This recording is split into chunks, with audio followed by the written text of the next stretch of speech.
See my love, it is speaking foreign languages. Pado manyien.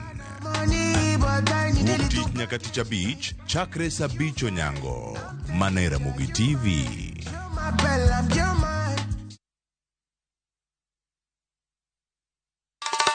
Ma e chenro makeloni danji maliet. Ma e chenro makeloni weche mamolo seche duto.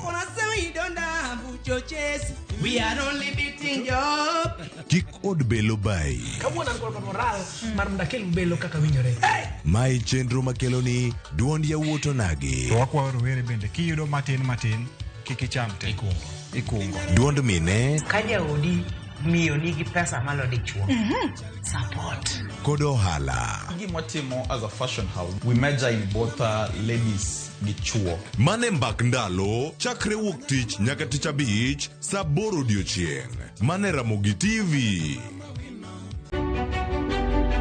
Chakre kinde mosekalo nyaka e chuny ngima ma pile ka pile. Ti prosa dawa iwacho ne riambo marach kendi dwa hewe kendi riambo moingo dawi. Wuoth kodwa sama wanono sigendni mabeyo mag gwengewa. Ng'e ber kod rach, mor kod kuyo ma ng'ato nyalo yudo e wuodh ngima. asai mama nasikwiri ni okan mama ukiche kilunga gi nying noero. Mama nyisi Riuri kodwa mondo wane sinema mabeyo ahinya ma owinjore wawinj kendo wamorgo. Kendi ng'eno wono sipi mabeyo lakini nitie kuma kete mami. Winam Cinema Jumapil saa 2:10.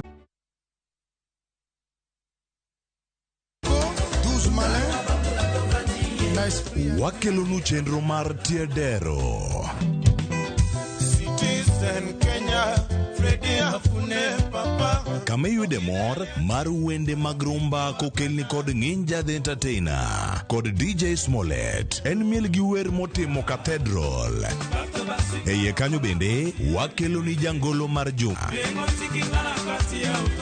Chieng' ngeso ka ngeso chakre saa 11:30 odhiambo nyaka saa 1 otieno mana e Ramogi TV en mor mochwere.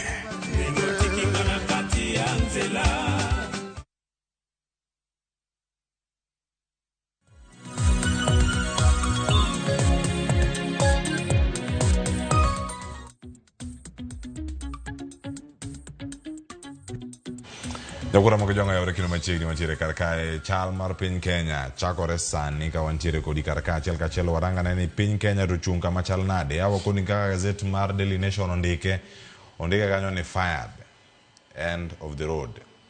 Aya mane kaka okete karkanyo mago ombulu mano go odiochieng' manyoro mano oketo jalup jatend piny Kenya Rigathi Gachagua obedo oko mar apisi. Okinyi ma kawuono piny Kenya ochiewo ka jatelo maduong' ma jatend piny Kenya jalupne to onge nitie jatend jotend migepe mag gin jotelo moko mantiere kar ka dakika osekalo 18 an gi thuolo manok ahinya mar twak kawuono kotenore kod Senate makoro osechoko Rigathi Gachagua antiere ka kod okil Charles Midenga oyawre wakili kendo machiegni wayudore kama ne wabede juma mokalo ka watwake kotenore kod jalup jatend piny Kenya ka kawuono onge apisi kaka mane wageno bede.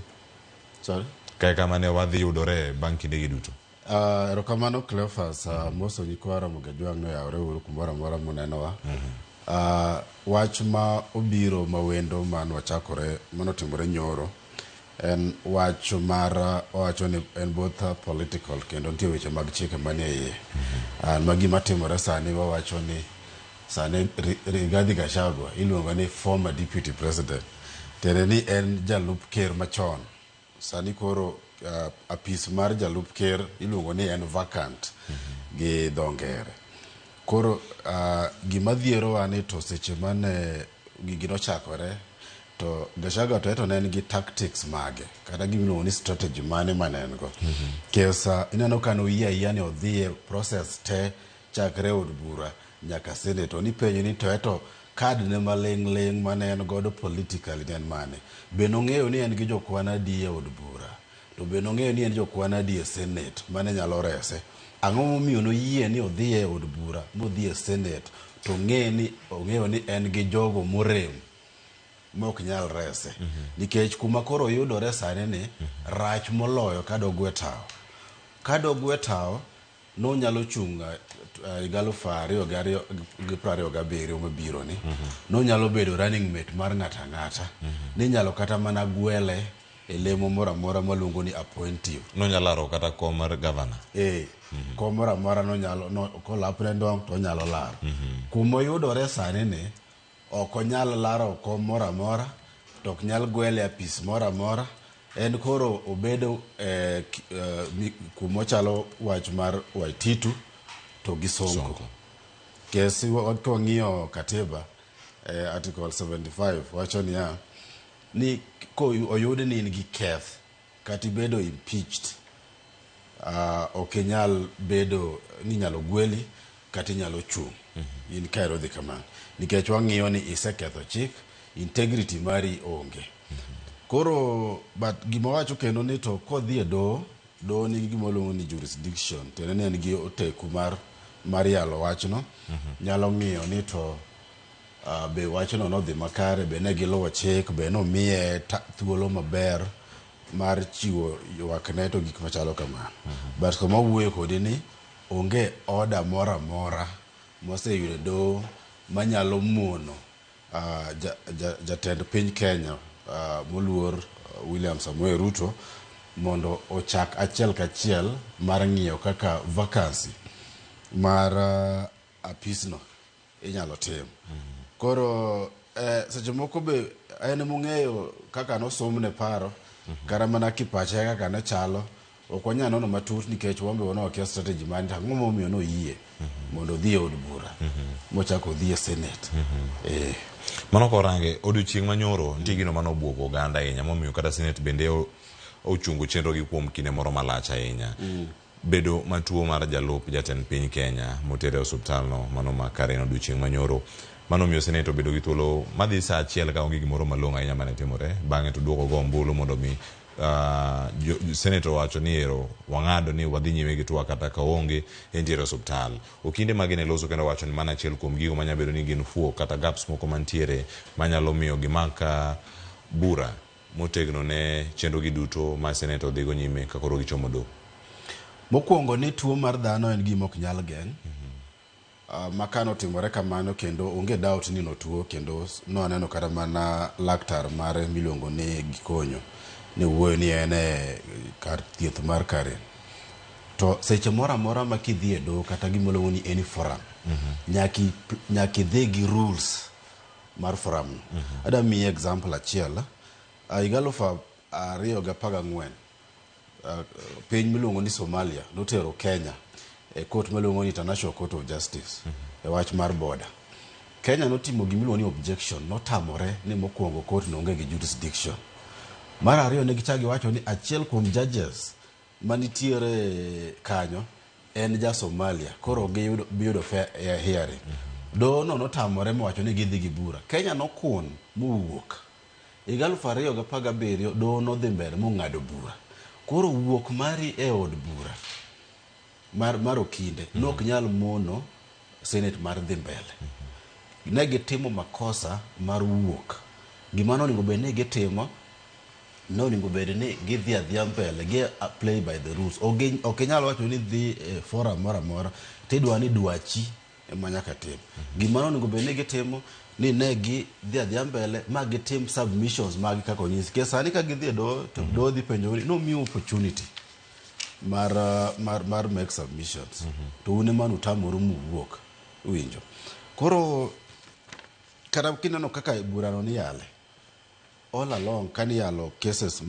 kani chawo gi case mar National Assembly okinde mag Gachagua teno participate kendo no dadho joneno mag National Assembly motieko magi close case gi koro ko biro marge to koro gin gi chuno ni nyaka owinjigi mana kaka gidwaro mi neno kata ga okila chiel Paul Mwite ne wacho ni en gino odwano chore nyaka tich ariyo koro in kichore tich ariyo to wan gi ndalo 10 takre tarik 9 mano tim gazettement kaka katiba wacho tena ni ndalo 10 ne rumo ngeso makiny koro ndalo 10 ka rumo ngeso makiny tini dwano time tich ariyo tiende dhi kelo gimoluongo ni constitutional crisis. En ndalo apar mar timo nonro koso ndalo apar chenro gi duto mag thich oko. En ndalo apar mar thich oko te chenro te mar thich oko mowach ni obedo impeached en ndalo apar. Aya, erokamano ahinya. Adani wakaw ane sigana moro achiel ka en koduogo odhi bedo gi thuolo mar bedo gi wakili Joshua Nyamori bende ka nitiere kar ka. Walter Nyambaga noleronwa ne e kinde mane owach ni jalup jatend piny Kenya Rigathi Gachagua ne tuo. En ang'o mane otimore adieri e od burano mano mar Senate gi bedo mane otimore alwora mar tuo mar Rigathi Gachagua jalup jatend piny Kenya machon.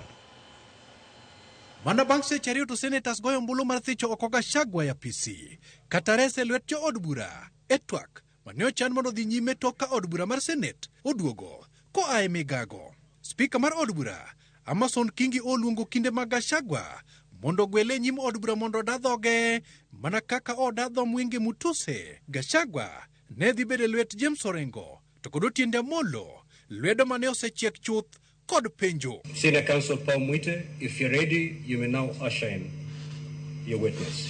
Mr. Speaker, we are anxiously waiting for the Deputy President. My colleagues can stand here, can stand in for me. Let me make inquiries and find out where he's held up. We certainly wish to call him as a witness. Very well. Senators, orito rit lep nyakeno. Gino mane ochuno Amason Kingi mondo parnegi ni sagi dhi karumo. Kata kamano, duoko mar okinde Gachagua kokalo kuom Paul Mwite nobwogo jo Kenya ni jalup jatend piny Rigathi Gachagua tuo moro goya poya kendo ok nyal chopo e Senate mondo duok penjo. Because of his condition, I was not able to directly talk to him on the advice of his doctors. He said he must have complete rest for the time being. Banka oyuyo mar seche adek, od bura oduogo kendo ka emokil Mwite oko ne Spika Amason Kingi ni jalup jatend piny Rigathi Gachagua yudo thieth e osiptal makare Nairobi kama imule kod lakteche. I would like to inform honorable senators that I've been able to contact the doctors at Karen Hospital. There are a number of doctors, a team of doctors who are looking after the Deputy President. That he is currently suffering intense chest pains. Kwayo margi ni mondo yene Rigathi Gachagua mondo duog tich ariyo mondo dadhoge kaka ne osechan. That your client be given a couple of days. Now, a couple of days doesn't mean much. That is the application. What I had in mind, I would add the word humbly requests Mheshimiwa Speaker and this Honorable House, the Senate, a couple of days I had in mind up to Tuesday. Of course, issues to do with health are issues that are beyond our control. Bang' winjo kwayo mar okinde mag Gachagua, jo od bura ogoyo ombulu mar duol kendo ng'ano ni ok nyal chungi chenro no kata obedo ni motelo ne speaks e pedho mar mondo mi chiw thuolo nyaka ngeso. Will as many as of that opinion say aye? Aye. Will as many as of the contrary opinion say nay? Nay. The nays have it. Walter Nyambaga, Ramogi TV.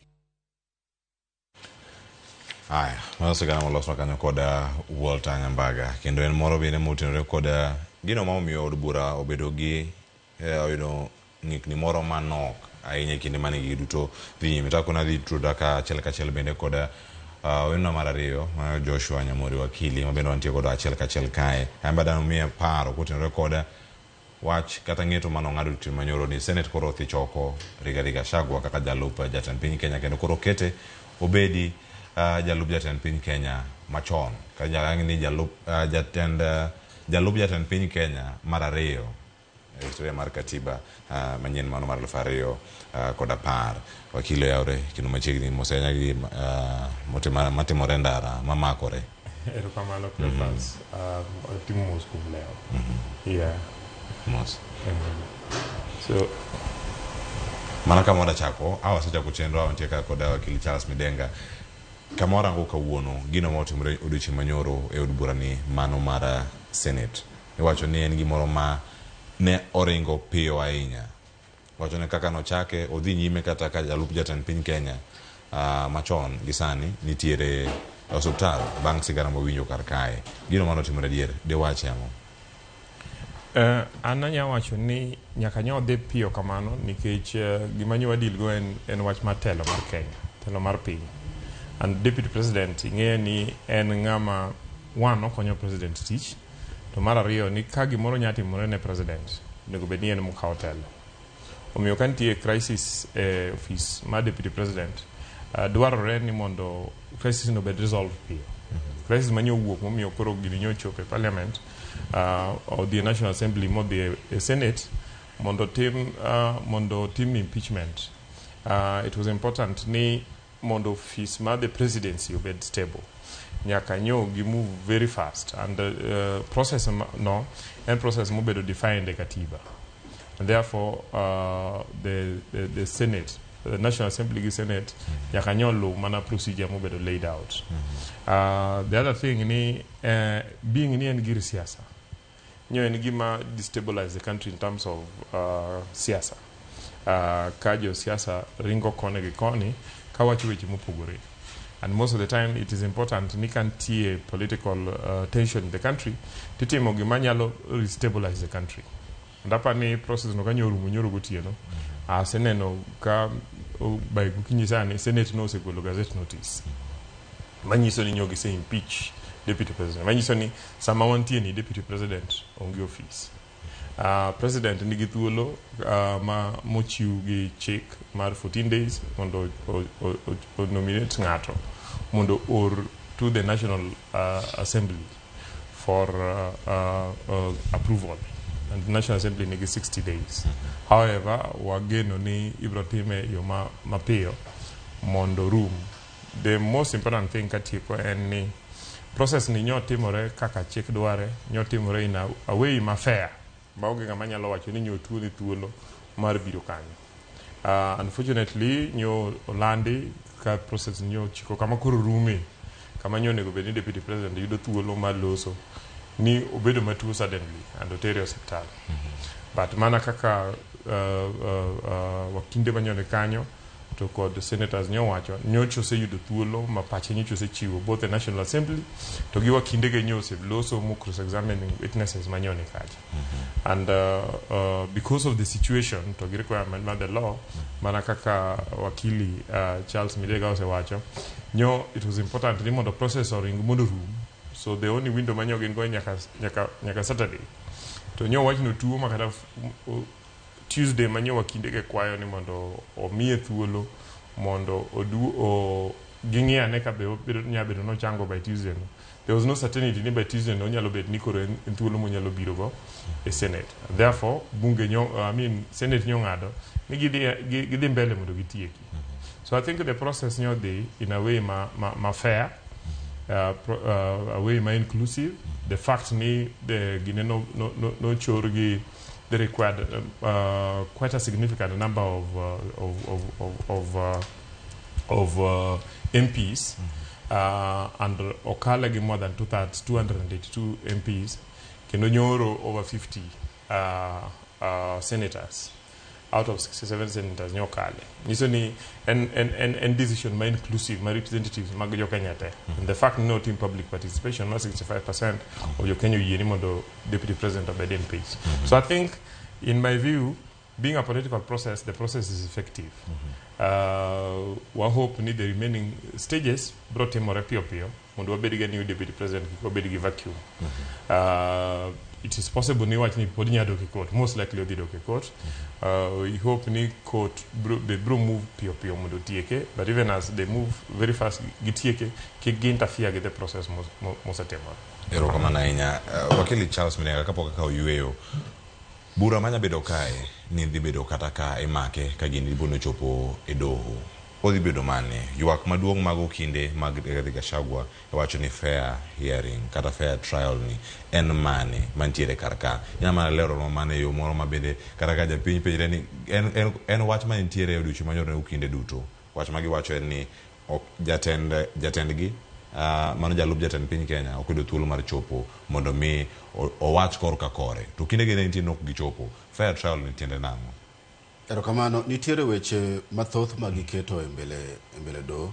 Achiel kuom gi giwacho ni public participation noko tim makare.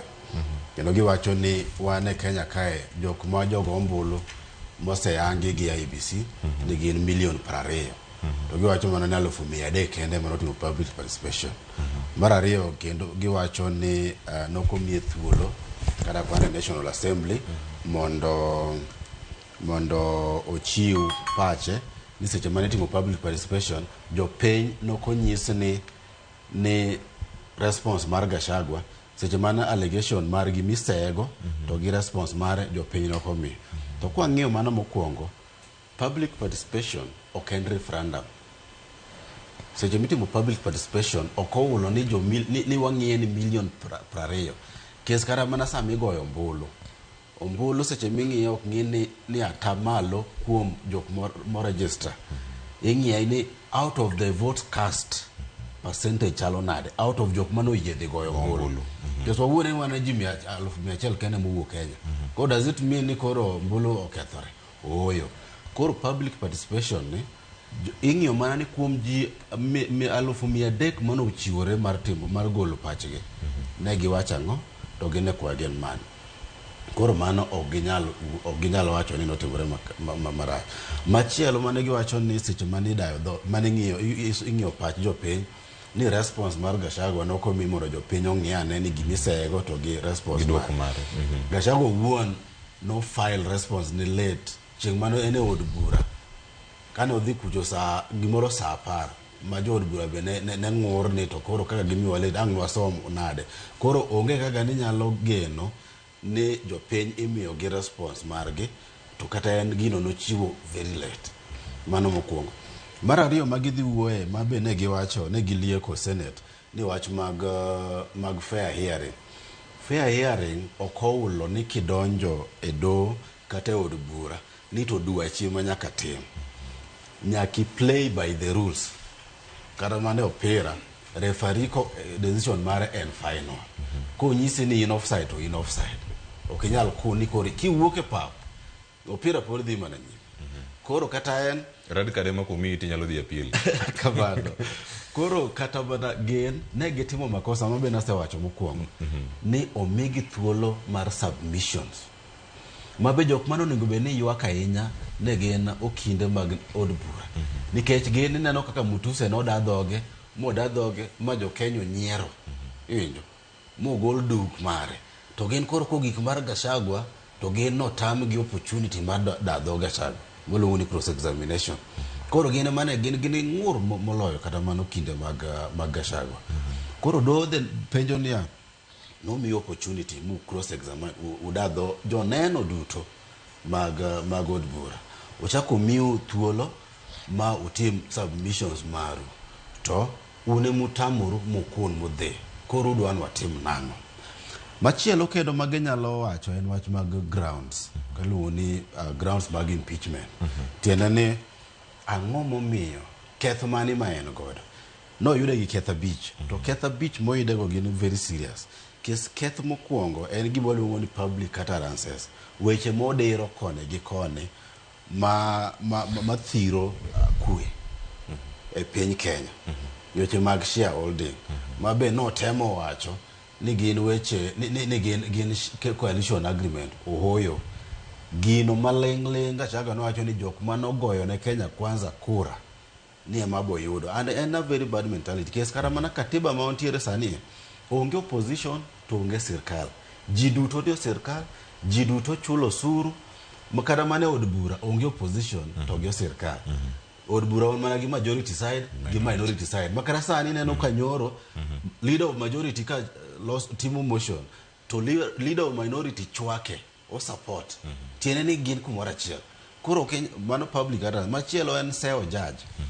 ka ine do to in ge ngor mar kaka no ngad bura inyalo maka appeal okay dhi kaka ngeni deputy president en a very powerful position okay nyal dhi tiwa ichako diro weche manyalo buogo jangad bura wach machielo manodhi piny nam chumbi to wacho ni okwach kich jok ma kao intelligence ni gini de kero ng'eyo then doko timore od bura doko monj kaka no monj kamano mano ne en gima nokier kendo nokier mathoth nikech en gima luongo ni oath of secrecy mokwongo ni samo chamo muma kapok odonjo apis ochamo muma kowacho ni gimora mora made bire ita nikech ane apisni ok anyal wache e lela mano en oath of office mano ketho erokamano nitie moko mapod odong' wiye kanyo ng'aduoga bang' yweyo mwaka osendeka osekalo 40 odong' wakaw yweyo mokwongo kaeto bang'e ka waduogo mondo mi walung' twak ni kama nitiere ka koro mosario kanyo to koro watieko wakaw yweyo masanyo koro mojogo be ndikonwa achiel kachiel wan e mbui mar Facebook kod mano mar YouTube kik idhi mabor.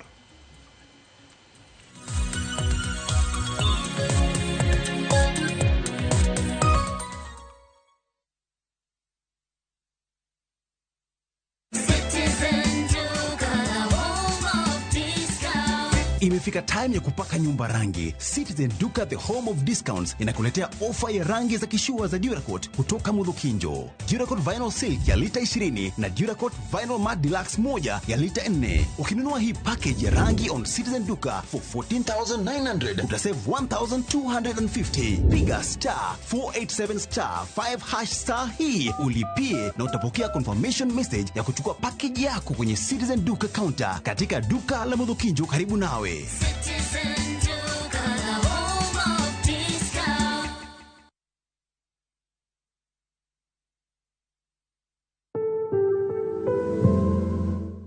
Tuo mar kansa mulo ngimawa duto e yore mopogore opogore. Anyuolawa, osiepewa, kata jogo ma watiyogo nyalo bedo ni achiel kuomwa osechango ne tuo mar kansa. Jarit jatuo mar kansa kata en jalno machiwo kony ne jatuo mar kansa. Tuo mar kansa en gino mantiere kindwa waduto. Nyaka wariwne lwedo mondo waked kode. Kanyakla wariwre kedo gi tuo mar kansa. Ka waduto wadhi mondo timnwa screening. Oteni okelni kod Royal Media Services. We care.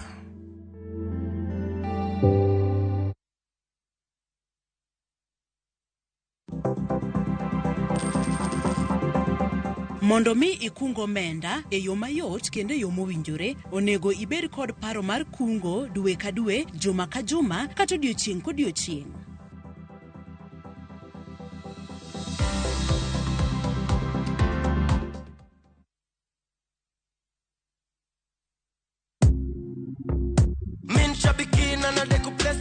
My name is John Dungu Mwangi from Subukia. I'm a teacher by profession. I've been participating in Aviator for quite some time. I've been praying that one day luck will be on my side. I will continue playing because there are stakes there that are higher than what I got. I won big on Shabiki Aviator. Changamkia Aviator on Shabiki.com. Not for persons under the age of 18. Authorized and regulated by PCLB license number 428.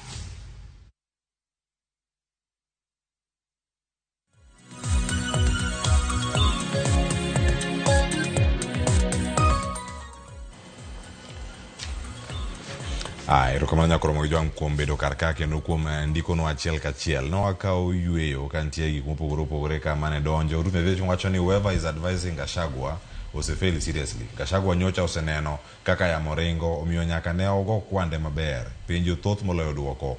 Owacho ni tuo to dhano bedo matuo kendo onge ng'ama luongo ga tuo. Tuo ni ne rito mana seche mane Gachagua winjo bede Senate koka ochopo. Indeed, the devil is a liar. Going by Gachagua's legal team, kelo penjo mang'eny, muite na ukwayo Senate mondo migi nyaka 5 p.m. ka Gachagua nyalo chopo e mbele Senate. Bang'e, to koro duogo confirm ni en e hospital, okwayo mondo migi nyaka chieng' Tuesday. Notwaka entiere moja ina ko ochiwo paro mantiere mopogore opogore ka ntiere kar ka. Kapok abiro ir wakili Joshua Nyamori, anti ariyo mondo dong' ma ende tieko kata kuom ketho abich mano yud godo Gachagua Otieno Manyoro. Erokamano, nowacho mana ni kuom ketho go te, ido ni gin ketho ma serious ma kata dobo wacho ni ok gimo wangne. Mano buogo ane en keth mano koyudego mar gimilone economic crimes mag 5.2 balang mar 5.2 billion. Nikech mano was a very serious charge. Kora ke gimomiyo jood bura notamore ng'iyo wach mano. But kuom magabichno gin ketho ma king'iyo gi matut tibo yudo walieke matin mondo wang'e ni to kong'iyo the right keth mano yude godo for purposes mag certainty. Nitiere keth mano oyudego mar weche mag okwach kich mar NIS mano wacho nam chumbi. No wacho mokwongo kendo mar mano yude gi keth mar public utterances.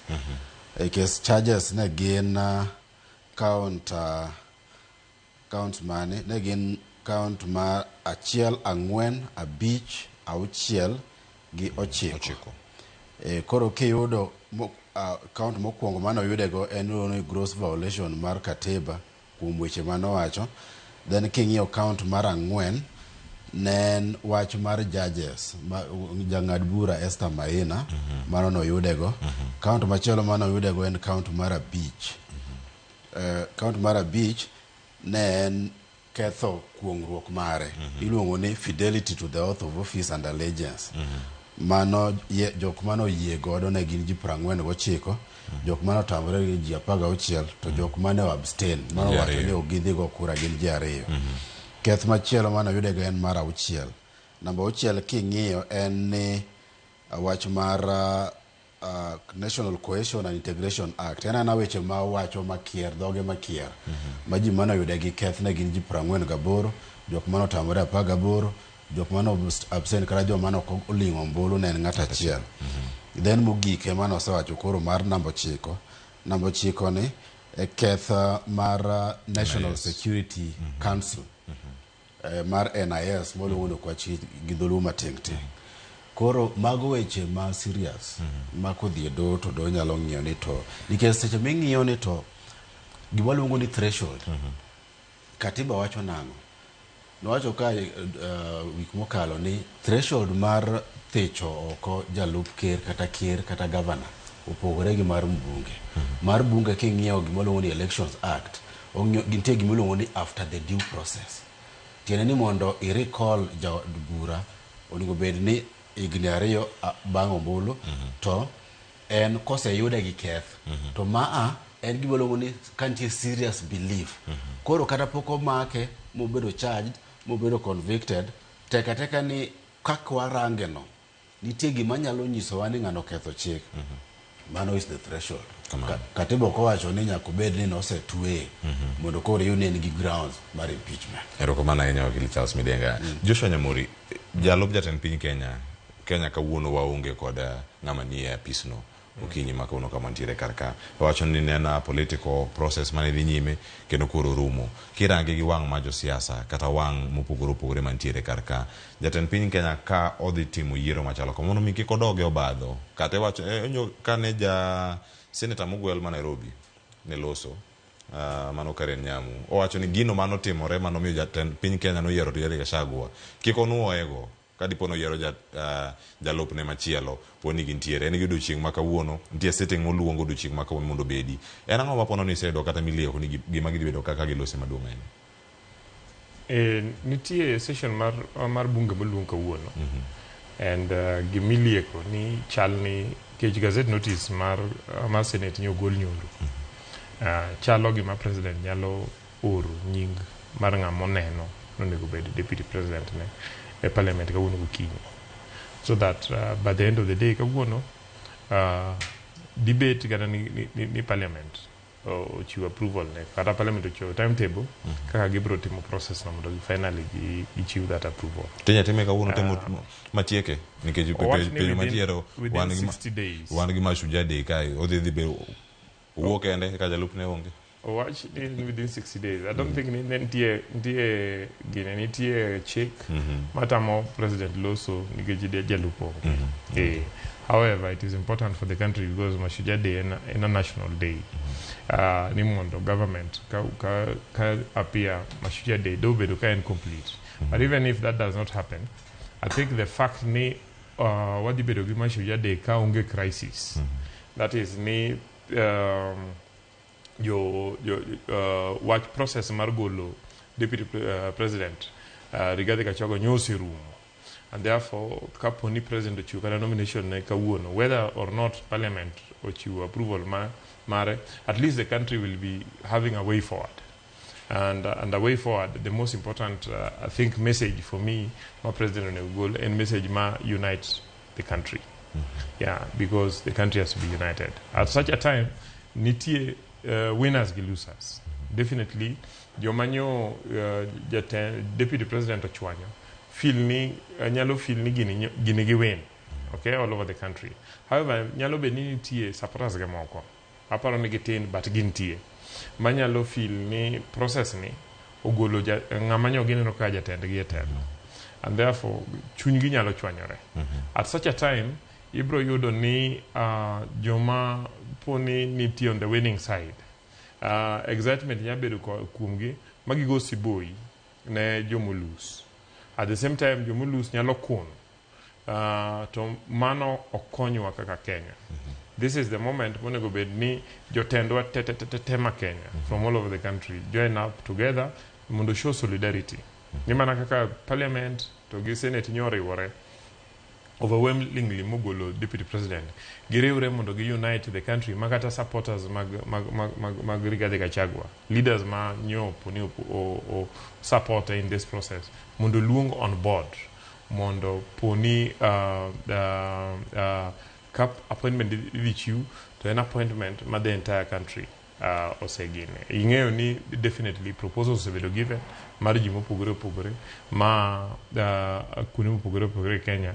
Nitie jo siasa ma gi supporters mag jo siasa ma Mount Kenya.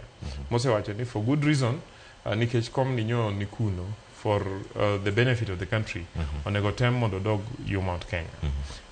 Nitie jomoko mabe feel no nego di kuonde moko. So the decision and my president. To kinde magini duto dhi bedo kaka timore. Iwinjo kanyo Senator Methu kano loso dweche manyoro.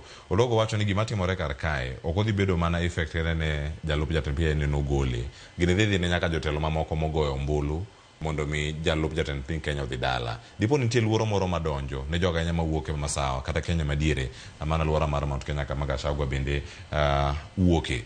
Nipo nono ero koro sewuo kowuok e pis ka poni do o confirm ni ero in koro ino ko mara pis e yor siasa pod jatend piny Kenya masani William Ruto dhi bedo ka entie gi mbi mare masawa mar piny Kenya kaka ne go kan Gachagua.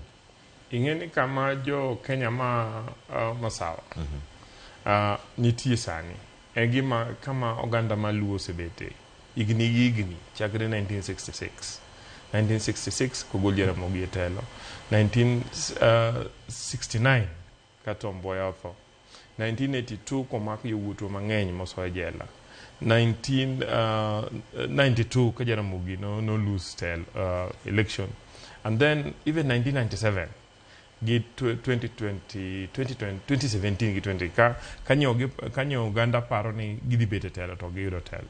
Mine is a situation machalo 1966 manyo nitie deputy president moa Uganda chielto, so definitely there is bound to be can and supporters mantie Mount Kenya. There is definitely going to be each one ni ang'om yogolo ng'atwa. That is normal, but it is therefore important di mondo jotelo mondo oriu piny.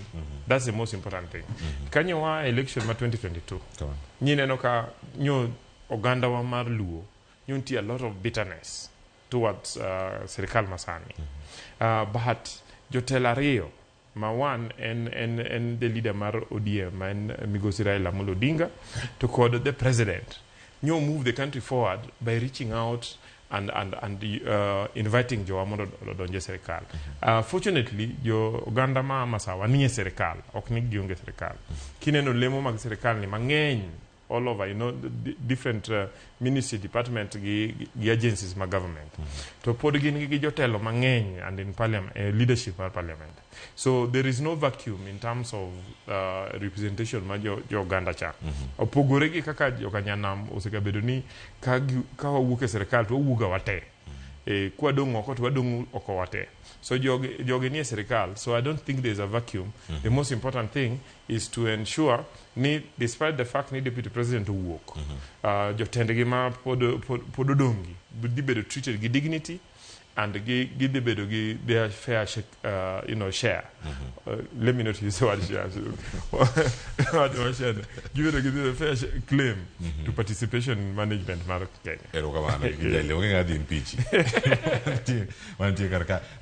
Wakili Charles Midenga, ma yangore bende Senate. Ngato dugo olio kachel kom senators mane loso.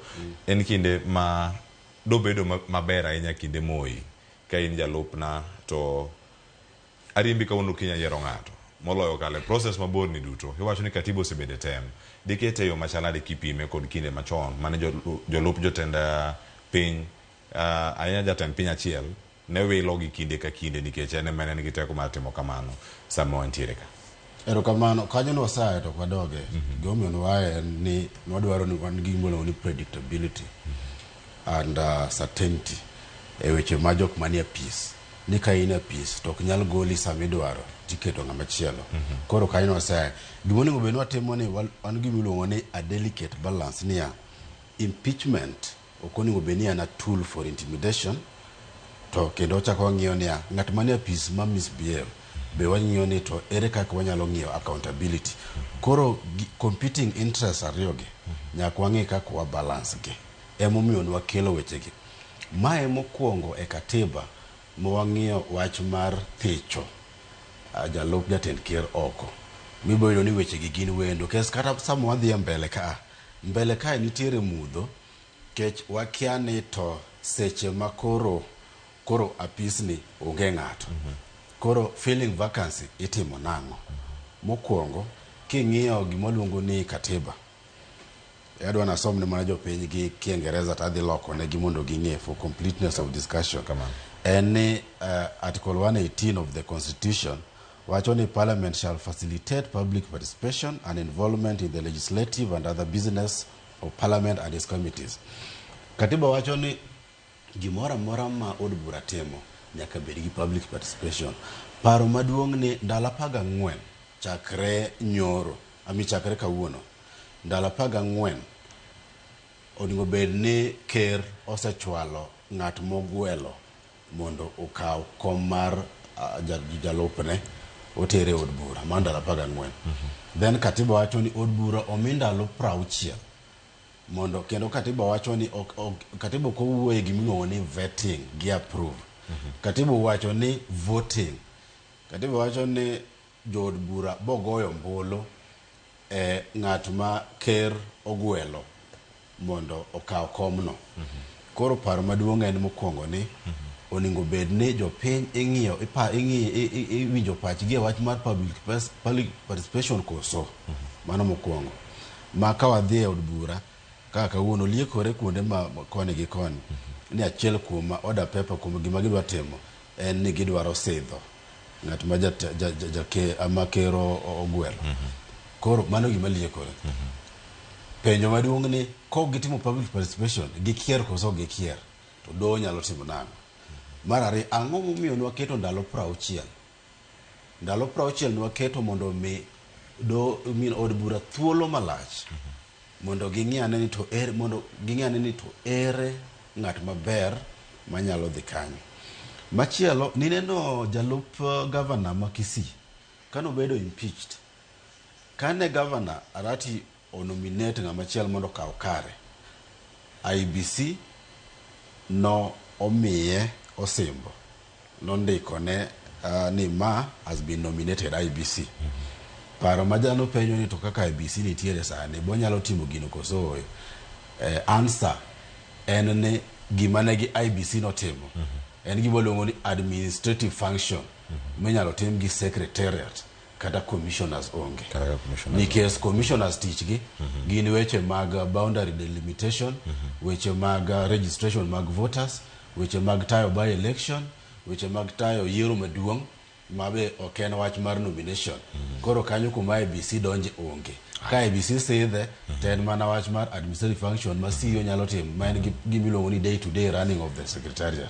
Koro mano jomoko bende temo confuse jopiny, to ber kwalero ne jopiny malong'o mondo giye kuma piny ocho.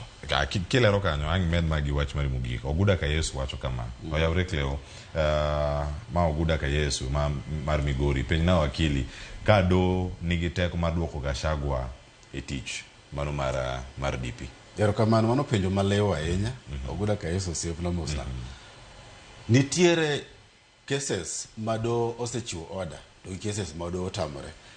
Wan kaka okinde wang'iyo ni iluongo ni case to case basis. Kendo wang'iyo gimiluongo ni peculiar circumstances mar case. Kaira Mwangaza nobedo impeach nyocha ka. Sani otiyo en governor nikech nitiere court order. Sonko notam court order. Waititu notam court order. Wambora notiyo terms ariyo gi court order.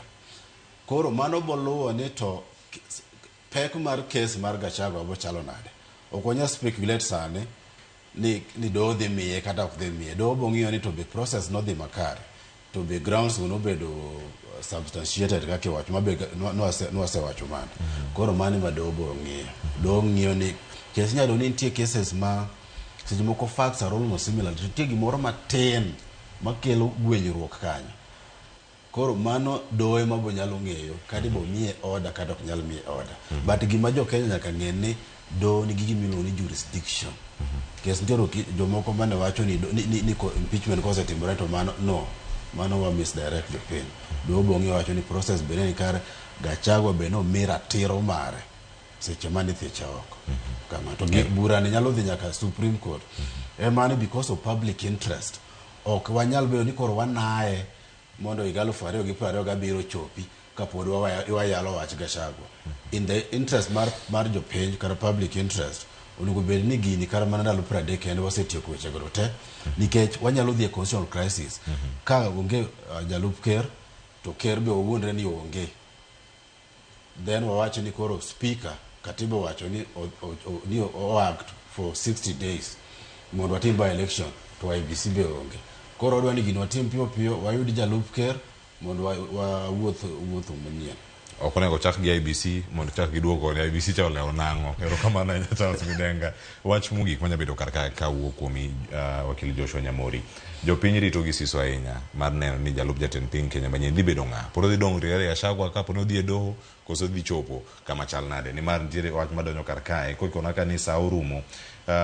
Nitie ote modonjo kar kae mano mar Sam Jakom. Owacho ni ndalo mathoth kuom pacha wach Rigadi onego beda puonje jotendwa. Siasa mar dhoudi onego rum Kenya kendo jotendwa onego ong'e pogo diere siasa kod diere tich gin mage. Weche Gachagua nosebedo kare kendo nokelo pogruok. Nosebedo sum kendo kelo pogruok. Achaya ne dhoudi mamoko manyalo nyayo tulo. Ruto yiero jalupne machielo manyalo nyayo kwe kendo riwo wi Uganda. Mano Sam Ogara Jakom oluwo chenro ka entiere New York. Wach mantie ka en ni iluwo chenro mane mondo mi okaw ng'ama ok dhi duoke kama obede kod jalupne Rigathi Gachagua. Adwa yie gi Sam Ogara kuom gimowacho ni sani ka president dhi yiero ng'ato to iwacho ni it is important to learn lessons from history. So therefore, watch mar 2 years mar Gachagua ni odhi bedo is part of our history. Onego wang'e ni to ere kama nyo bere to ere kama nyo rach. Ere kaka wa make sure ni kunde ma nyo beyo character ne mane ber wa carry forward. Mondo ng'ama dhi yiero bed gi character ma kamano. To character ne marach, for instance mar poguji. Character mar bet ni ginyalo bet ka jotelo to giwacho gimoro to en kuwuok kacha to loko.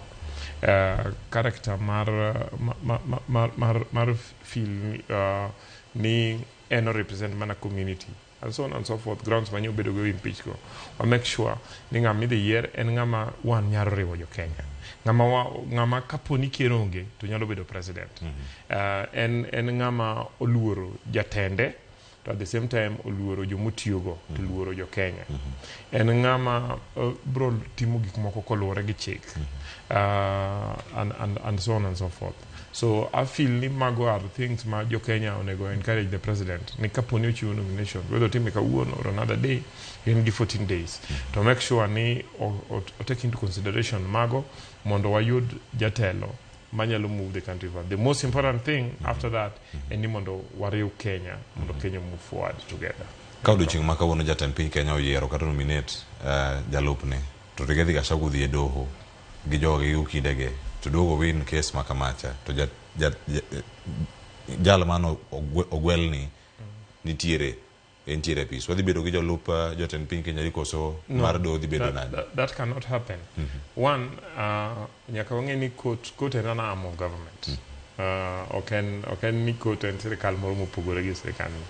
So therefore sama court ng'ado bura moro amora kata chiwo order moro amora nyaka ging'i the circumstances ma gidwa chiwe bura no.